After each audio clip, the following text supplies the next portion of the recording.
Hello, everyone. Welcome back to the Reflections on Living Well podcast. Today, our guest is Paul T.P. Wong.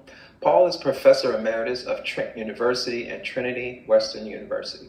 He is a fellow of various psychology associations, such as the APA, APS, and CPA, and the founding president of the International Network on Personal Meaning and the Meaning-Centered Counseling Institute. He is editor-in-chief of the International Journal of Existential Positive Psychology and consulting editor of the Journal of Humanistic Psychology. He has published 8 books and more than 300 articles and book chapters, with increasing impact according to Google Scholar. He is also shortlisted by academicinfluence.com as one of the most noteworthy and influential psychologists, with a world ranking of number 155. He has been invited to give keynotes, webinars, workshops, and lectures on all 7 continents. Hi, Paul. How are you doing? Not bad. Hello, man. Well, I am so excited to have this conversation with an old man who is not doing bad. So I think that there's a lot of wisdom to be gleaned from someone who's lived a long life, and particularly someone who's explored the realms of the human mind for so many years. I know I just gave that brief introduction, but I like to ask guests to share their own personal. I like guests to describe themselves or introduce themselves. Okay. If I describe my life, it'll take a long time. So I'll make it short. I'll make it short, okay? I have been doing research on well-being for 60 years. A long time, but 60 years, okay? Yeah. And I was always a lone voice in the wilderness because my view was shaped by my culture and my upbringing. I was born as a war baby and growing up under Japanese occupation. So I was living through seeing all the atrocities of war. And most of my life, I'm an outsider. I'm an outsider.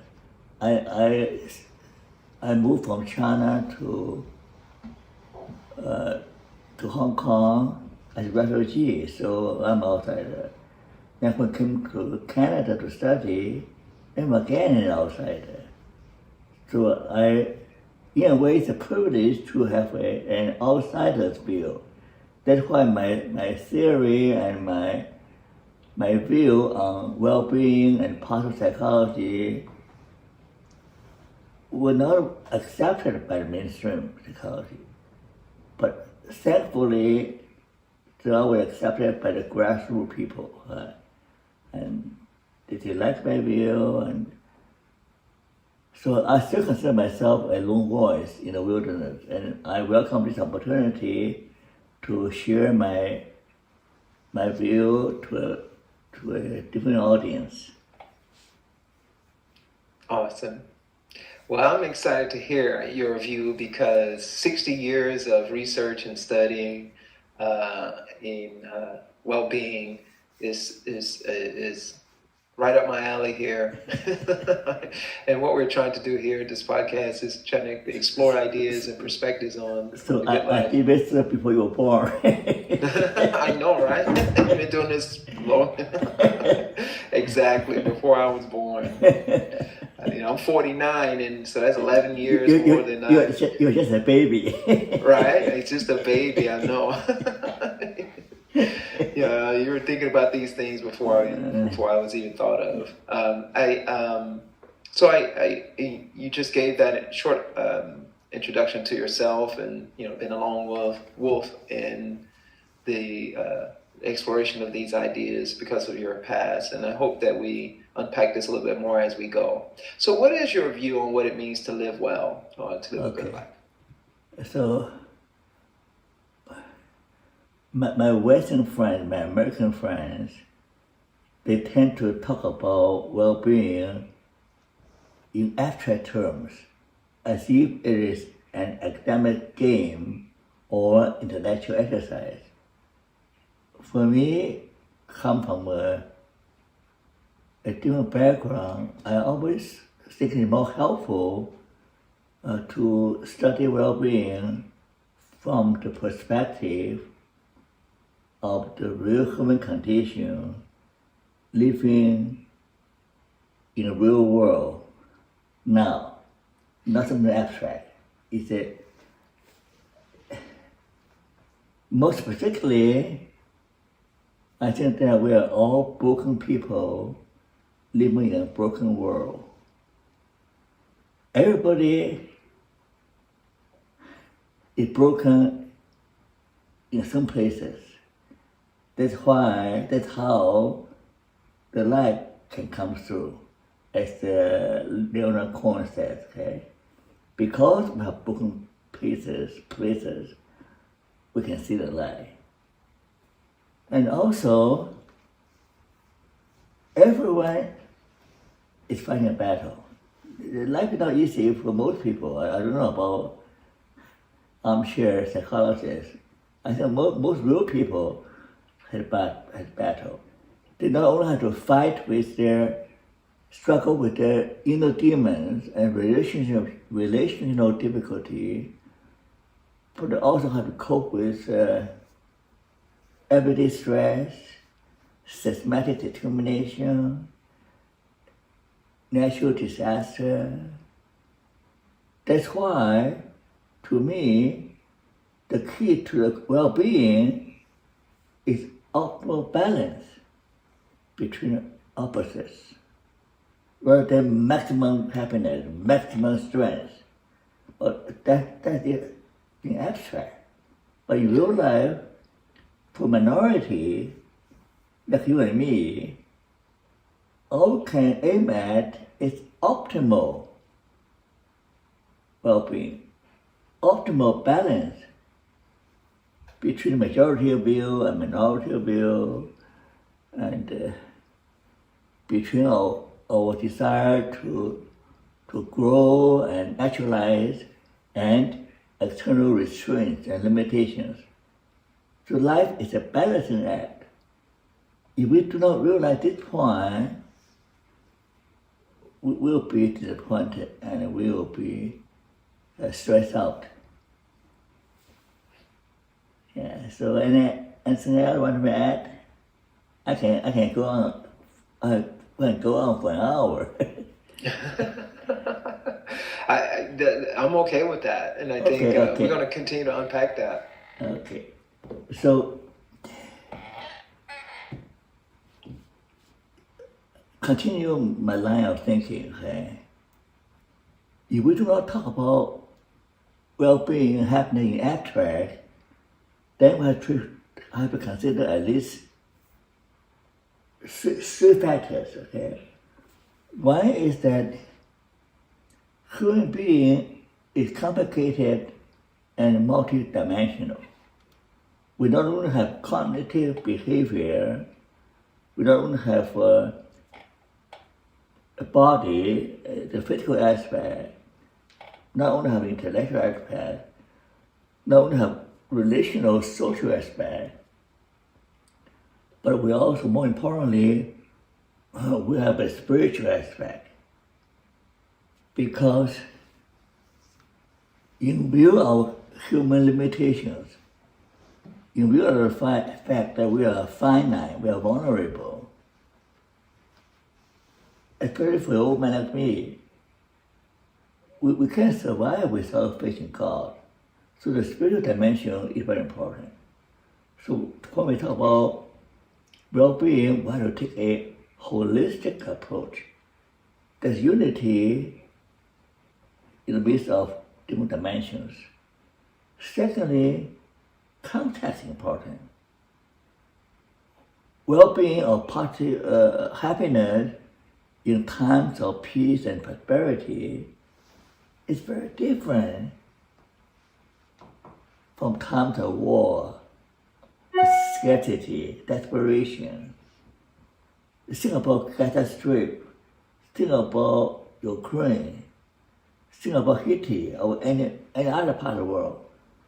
When people are struggling desperately for safety, to stay alive, well-being is a very different thing. And thirdly, instead of talking about well-being abstract, we have to consider people's age. For example, what a fun time, what a good time for you. Maybe bad time for me, right? And also what a good time for young people, for 20 years old, may not be your cup of tea. So you have to talk about from whose perspective.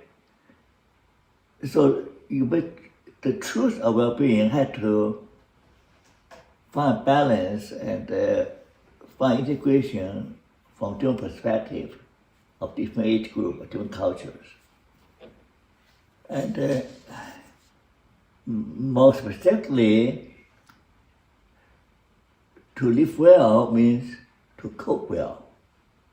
Because life is full of suffering and difficulty, if you can cope, it doesn't go very far. You hear a crybaby, oh, too hard, too difficult, that don't go very far. Okay? You don't only have to cope well, but you have to relate well. Not just your friends and buddies, but you need to reveal to people who are from different culture. You learn how to love your strangers, how to love your neighbor. Your neighbor might be an Asian old man like me. Your neighbor might be gay and lesbian. Your neighbor might be so weird. You don't have to know how to relate to people you don't like. Yeah? Not only cope well, live well, or relate well, but you have to live well. What does it mean to live well? Live well means that within the constraint, within the difficulties, you're able to make the best use of your time and make the best use of opportunities. So you don't waste time, you don't miss the opportunities, but sometimes opportunity only knock once. So make the maximum use of your time. And thirdly, you want to live your life meaningfully, not every day, but every moment. Now, hear them say, people say, oh, I'm bored with life. Oh, life is so boring. Life is so hard. You know, keep on looking at life as boring, as difficult. But if you look deeper, there's hidden beauty, there's hidden treasure everywhere. But you have to open your eyes, open your spiritual eyes. If you are able to search deeper, that's why I say a good life is a deep life. But people like to have a quick and easy life. That's superficial, that's surface. On the surface, it's boring. But you look deeper, there's no end to it. There's so much treasure, so much beauty, so much hidden treasure deep down. Not only so deeper, but so higher. Einstein recognized that. The universe is full of mysteries. Life is full of mysteries. There's a wonder, there is the beauty, there is something that blew your mind that beyond your imagination, beyond your finite mind, your reason cannot ever grasp the mystery of the universe. So we just have to look at the world with open-minded, with a sense of humility. So not going deeper, but higher. That's cool. And you also learn how to die well. Most people do not want to think about dying, but death is our best teacher. That teaches us that life is finite, life is short, and life is fragile. For me, this is real, not theory. For example, for me, every step might be my last step, because just a few minutes ago, I coming home, tripped on the door. I fall head on. I could have died. I lie in a pool of blood from my head. So now, for every step, I learn how to pray for God's help to maintain my balance, to make sure I don't lose my balance, make sure I don't get tripped.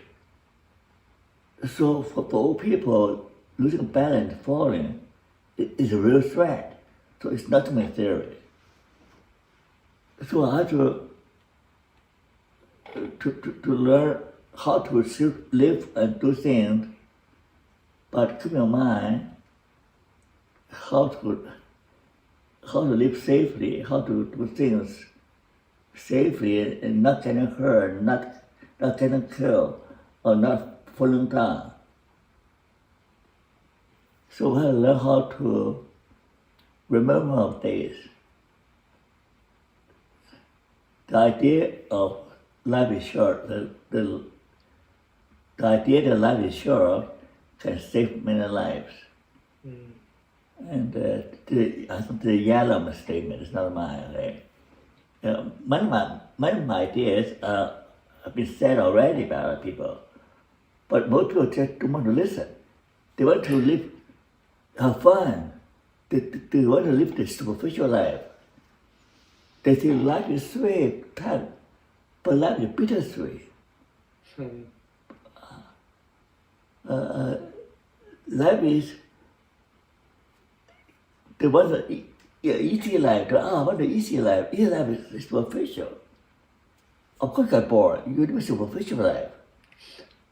So I'm quite happy for myself, thinking about life, reading about life, and reflecting about life, and how to make sense of absurdity, make sense of the craziness of the time we live in. The life is meaningful not because the natural world is orderly most of the time, but human life is chaotic, unpredictable. So we need to have this negative capacity, the capacity for complexity, the capacity for uncertainty, the capacity for enduring discomfort.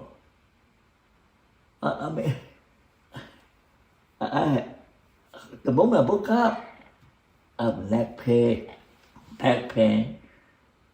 So pain is my constant companion. I can't escape on it. There's no escape. Even talking to you a bandage, I call that, to temporarily relieve my pain. But pain is my constant companion. So my limitation, my vulnerability, my fragility, I can die any time, also teach me to be wise. I watch every step, I learn how to swallow, I learn how to drink, so I get choked to death. I learn how to drink, how to walk, how to get out of bed. I will learn everything. So I can live a meaningful life, not be able to maximize everything, but try to do my best under the restraint, under the constraint of my reality that I'm an old man, can die anytime. So whatever I do, whatever I plan, is always balanced by the reality that I can die. Right now, I can die. I can have a stroke anytime. So that's reality. So that's why when my friends talk about well-being in abstract, I say, oh, that's a waste of time, You'll not be too helpful to people who are struggling and who are trying to figure out what's the next meal and how to be accepted by the society, how to fit in. So they don't understand because they're privileged people. The rest don't understand. Life struggle, they're in Ivy League, elite university, sit in an armchair, talk about well-being as a game. Mm-hmm. Okay, now, and next question. No, this is great. I think you said so much there and so eloquently. I'm trying to summarize a little bit of that, and I'm probably going to do a poor job of it because there was so much there. I hope we can unpack a little bit more. I think one thing that stood out for me is that well-being, when we think about these ideas pertaining to well-being and living well, it should be practical. Yeah. What does it mean in the real world, in people's real lives and their real experiences? And it's contextual. I think that's the beautiful part, is that it's contextual. What well-being looks like for me, or the good life looks like for me, is going to be different for you. It's going to be different for someone that's, as you said, 20 years old, and it's going to be different depending on the context, their history, environment. And so there's no one way. It's just, it's not maximizing, as you say, it's optimizing. How do I optimize my experience, my capacity to live well under the conditions that I find myself in? And also taking a look at that life is short. Let that idea that life is short be a companion. To let death be a teacher, a guide, to encourage us to the possibility of death, to encourage us to be alert, aware, mindful, attentive. And I love how you said that you're continuing to learn. You have to learn something different, new, under the new circumstances, new conditions. It's beautiful. So that's why I say, so my understanding of the growth mindset is very different from the American way. They're thinking of growth mindset is where intelligence fits or can increase intelligence. I'm not talking about intelligence. I know growth means growing as a person. Mm-hmm. From a perspective of lifespan development, in every age, the challenge to grow, to learn more.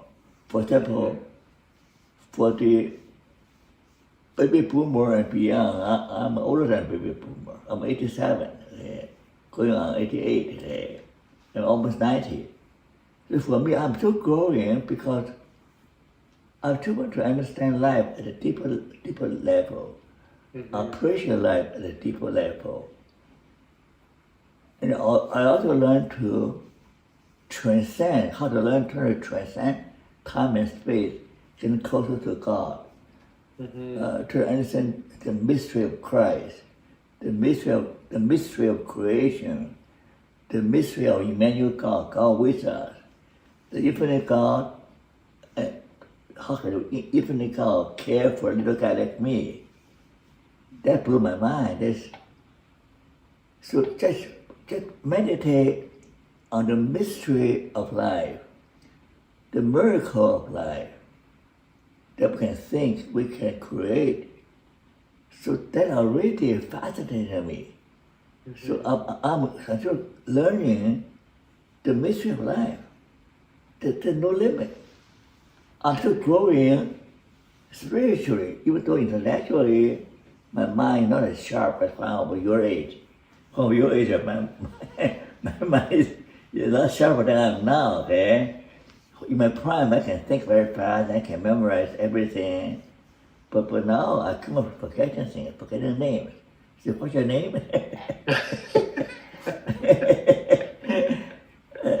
So in every age we can grow.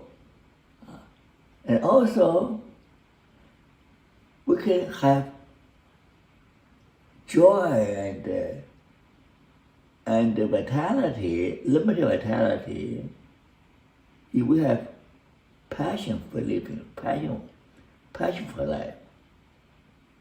A life without passion is mere existence. It's not life. Mm-hmm. They go through the motion. Of course, life is boring if you don't have a passion. Mm-hmm.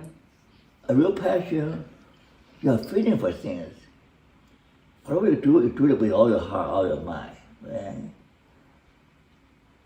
When you hate something, you hate evil, you hate injustice, you also hate it with all your mind, all your heart.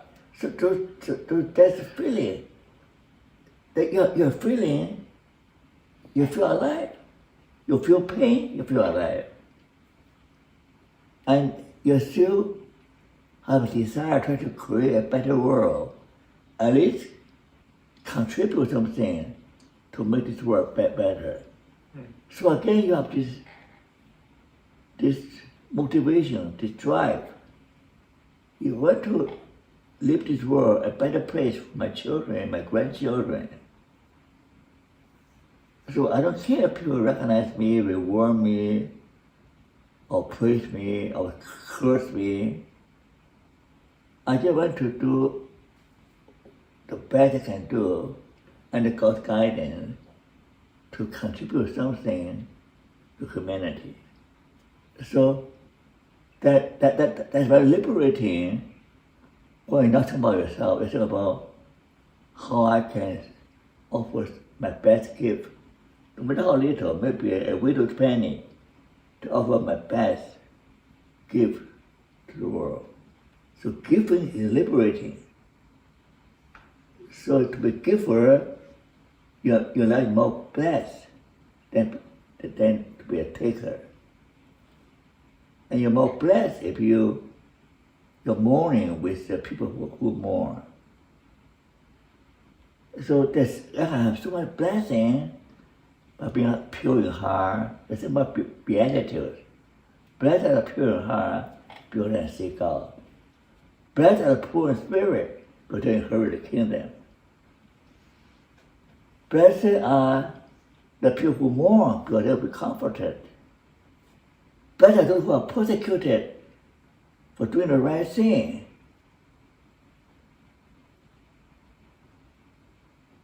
So, these are all the blessings.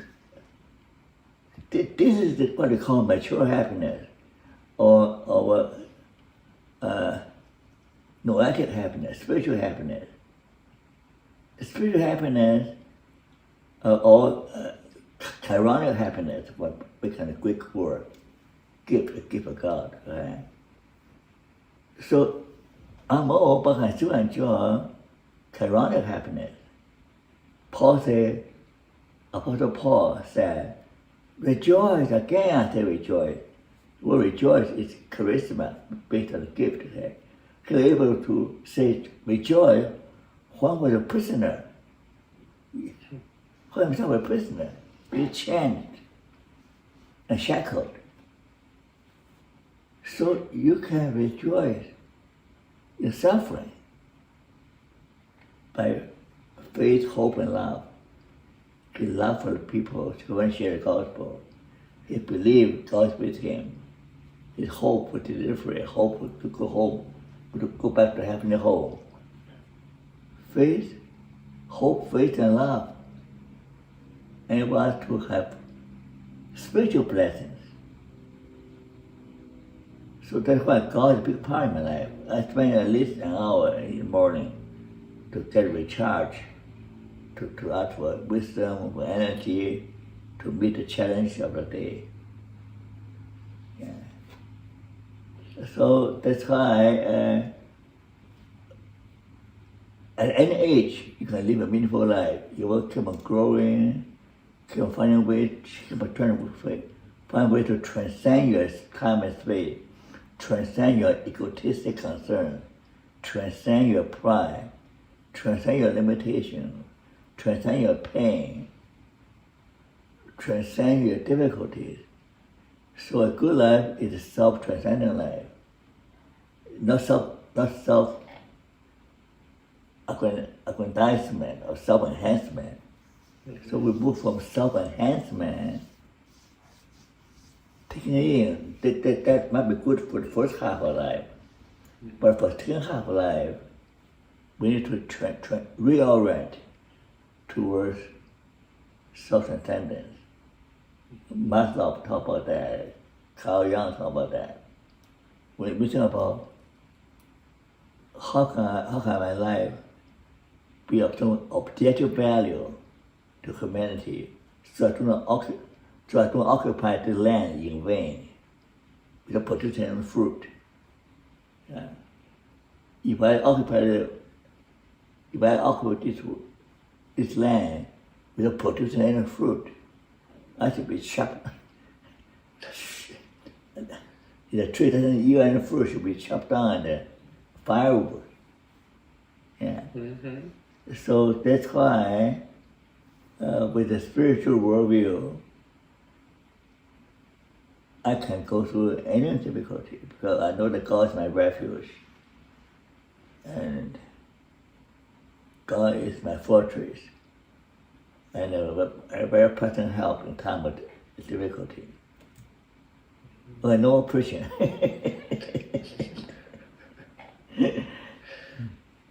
Another question. No, that was just so. I'm just loving what you're saying, and those ideas about having a deeper look at life, looking beneath the surface of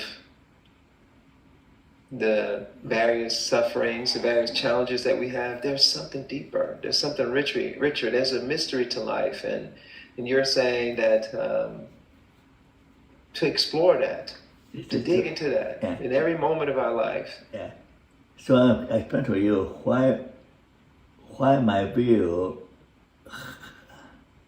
can never be as popular as American positive psychology, because they are teaching people the quick and easy way of being happy, being successful.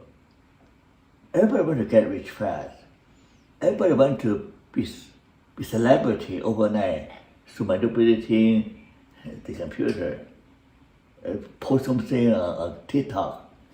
Everybody thinks about overnight celebrity, but Aristotle is smart. Aristotle said that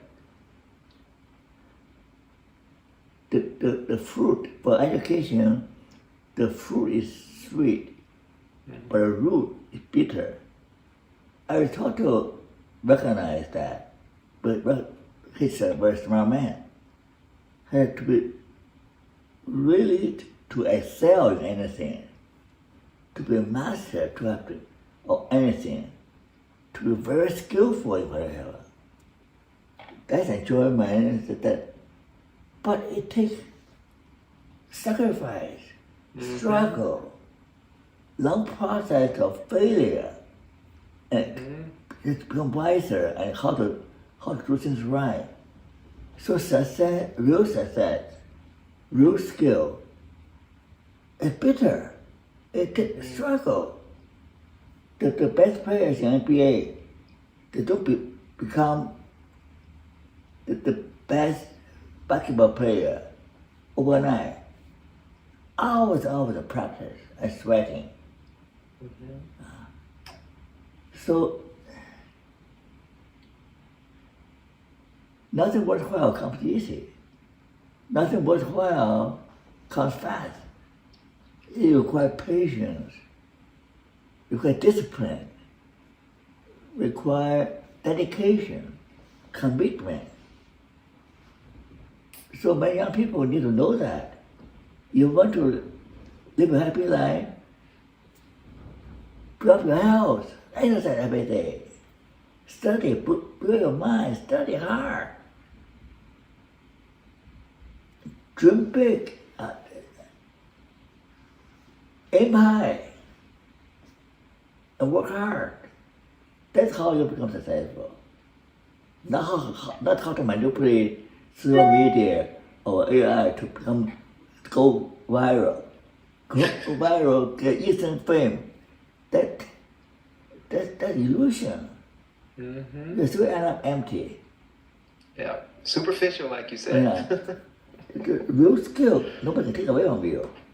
You're a good pianist, you always can play piano.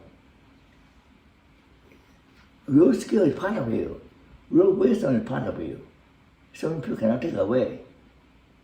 So anything real take time to practice.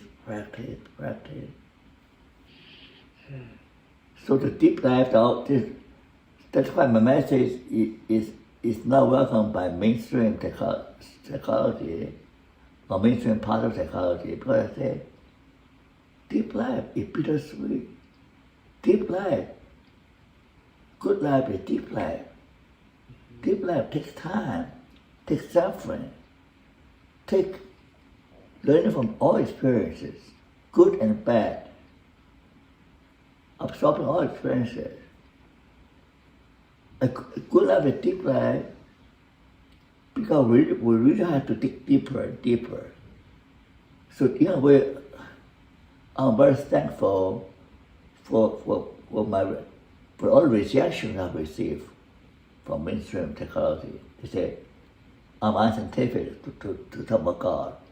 I'm unscientific to say life is suffering. I'm grateful for that. You know why?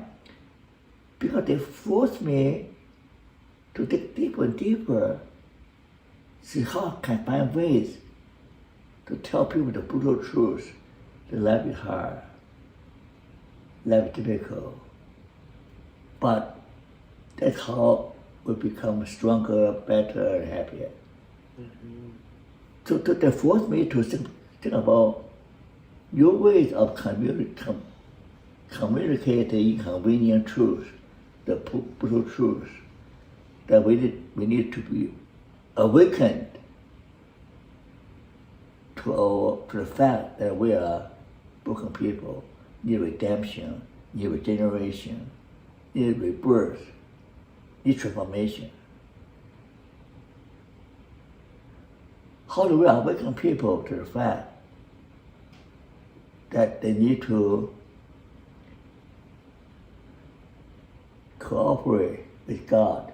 So my story, in short, is the cooperation between divine grace and human divine spirit and courageousness.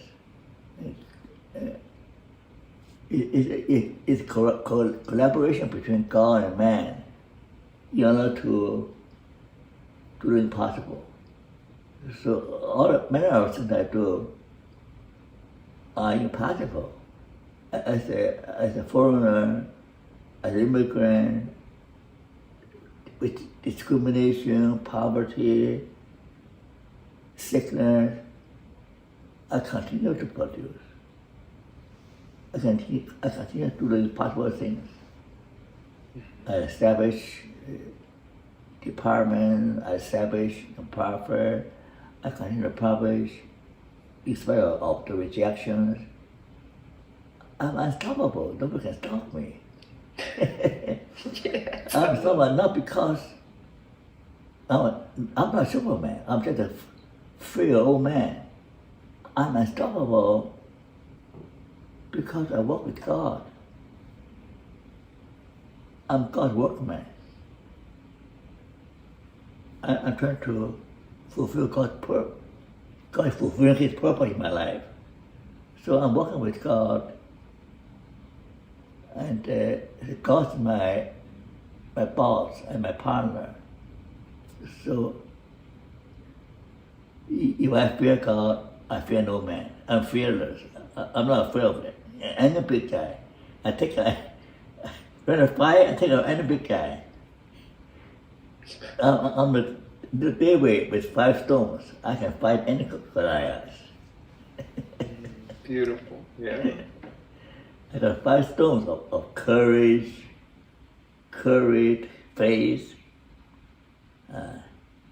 and conviction that I'm doing what God wants me to do, and wisdom, and do the right thing. I also, my skill, practicing every day. I can't win a battle without skill. I have to sharpen a knife, right? I have to learn how to throw a punch, right? Throw a straight punch, like Bruce Lee. A straight punch can knock you down. A straight punch, that's his specialty. That's his fatal move. So I have to practice my fatal move to knock down the Goliath. Mm-hmm. So I come prepared with my skill, my courage, my faith, and my wisdom from God and my guidance. So I'm not afraid of any Goliaths in my life. I'll take down any of them. Mm-hmm. Or all of them. Right? Yeah. God teach me how to fight. Mm-hmm. So beautiful, Paul. I mean, you're saying so much here, and I love it. And you're some of the things that I'm, picked up is one thing I want to say about what you just said is how important it is for us to have a connection with the divine, to be in service to the divine, and cultivate and develop ourselves in order to be of service to all. And being of service to all, we are being of service to the divine. We are a vehicle for the divine, to express the divine in the world. And that requires cultivation. That's not about fame. That's not about doing these things. It's about being an example of the good, the beauty, the beautiful, love, all those various positive qualities. And that requires work. We have to work on it. We have to cultivate and develop ourselves and have that connection. Yeah, but here's something very different. I don't know how to explain it. When Western people talk about cultivation, they talk about cultivate character strength, cultivate a skill. But according to Oriental thinking, where I'm from, Chinese, traditional Chinese thinking, cultivate yourself means cultivate your true nature. Mm-hmm. Yeah. So that's a bit different now, see? Because of my skill, I'm unique, I'm a person. Cultivate true nature is that you're just part of humanity. You're part of the cosmos. Mm-hmm. You're part of the universe. So cultivate yourself means cultivate what is common in all people. Cultivate the universal, essential universal, the universal among all people, all culture. Not just your own, my signature character strength or my personal success, personal happiness. It's not about you. It's about you as part of humanity. Yeah. Part of ecology, part of the cosmos. So that's one thing. Second thing, your true self is that cultivate a deeper understanding that you are a just body, you are a soul, that the dark side there's the bad side, like yin yang, right? Mm-hmm. The soul has, Carl Jung might not know that very well. We all have evil twin. We try to pretend we don't know him, right? But to know your true self is to become whole. Yes. To become whole. To know your dark side, know your bad side, know how to get along with your evil twin, and learn something from him. He's wiser than you realize. Your evil twin can teach a lot of things, you know. Or recognize, you take a criminal mind to understand a criminal. Your evil twin tell you, watch out, this guy, don't trust him. He's a con artist. He's a scammer. The evil twin can teach you how to be wise in the world, to be wise as a snake. But the bright side teaches you how to be kind and tough. The Bible tells us to be as wise as a snake, as a kind and tough, right? The Bible teaches both. And the Chinese also say the same thing. Got to know your true self, both the yin part, the dark side, and the bright side. You become whole. Mm-hmm. You become well. Only when you become whole. So there is unity in you, inspired by the many parts of you. To become whole, to be. Carl Jung talks about the individuation process. Individuation process means that able to, through dialectical thinking, you're able to unite all the opposites, all the different perspectives, all the opposites within you into unity. So yin yang is a perfect picture of well-being. Black and white unite. Within black, there's white. Within white, there's black. So you cannot just only white. The more white, the better. That's stupid thinking. I'm sorry, my American friend. I call them stupid. They want to maximize the white. That's stupid, really, from the Eastern tradition, and also from the ancient culture. Aristotle and all the wise men in Persia and in India, they all realize that's stupid. Try to find the bright side only. That's really stupid idea. Mm-hmm. They lack all the balance. So come back, the key to well-being is balance between black and white.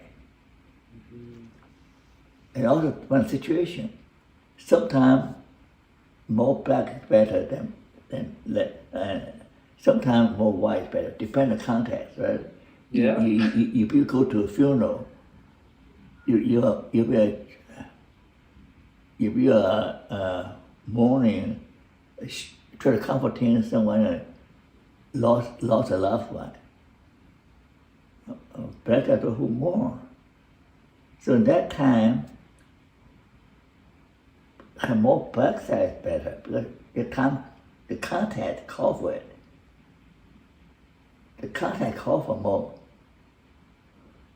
more sorrow, sweet melancholy. There's sweetness in sorrow. My sweet sorrow, my cheerful tears.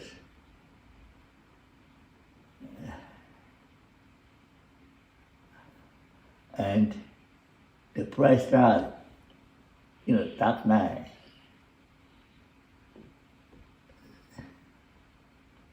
That's the black side. Life is so rich because of the black side. The piano is just a white key. You can't make music. Doing painting, just bright color, there's no contrast. You can produce good painting. Everything in life requires proportional balance between black and white. Mhm.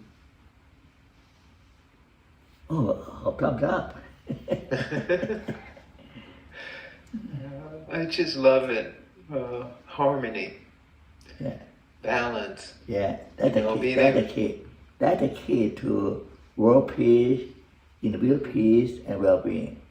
Not me. I'm going to be stronger. I'm the happiest man. That's silly. Who's the happiest man? I know. I'm the richest man. That's silly. You're the bad. You cannot with you. I'm the strongest country. That's silly. Simple top of you. History proves that civilizations expand and then decay from within. Mhm. Roman Empire, Persian Empire, British Empire, Chinese Empire, they all eventually collapse, rotten from within. But what is that? Expand when they lost the balance. They're finished. Yeah. Okay, I'm running out of gas. Well, this has been. I mean, you've shared so much, and I think that it speaks for itself. Yeah, there's so much wisdom and so much of what you said. I'm just very reflective. So we're coming to a close anyway. So, are there any final thoughts that you'd like to leave for the audience?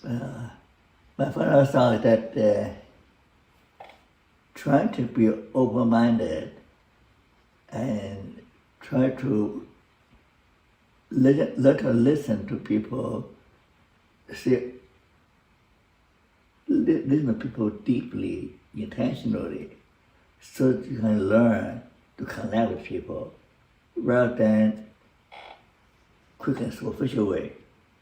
Because we cannot have good life if we don't know how to relate to people in a deeper way. There's too much superficial people. That superficiality is it's a disease of our culture. Yeah. In a consumer society, everything is superficial, just on surface. So let's try to go beyond the surface, develop deep relationship, deep love for work, deep love for people, deep love for yourself, deep love for God. If you learn the deep and slow way, we'll be able to acquire wisdom to balance. Amazing. Paul, this has been just excellent. The wisdom that you shared, I think the audience, I know I've learned so much, or just been so inspired about what you've said. And you covered a lot of territory in a very short period of time, a lot of territory. And I encourage, you may have to listen to this one more than one time, because there's a lot of territory there. There's a lot of information there to reflect on. And I'm very grateful that you took the time to come on the show and share your wisdom. And looking forward to more conversations with you offline. Well, All right, thank you. Thank you for the opportunity to share my idea. All right, thank you. Many blessings. I'm telling you. Okay. All right, so.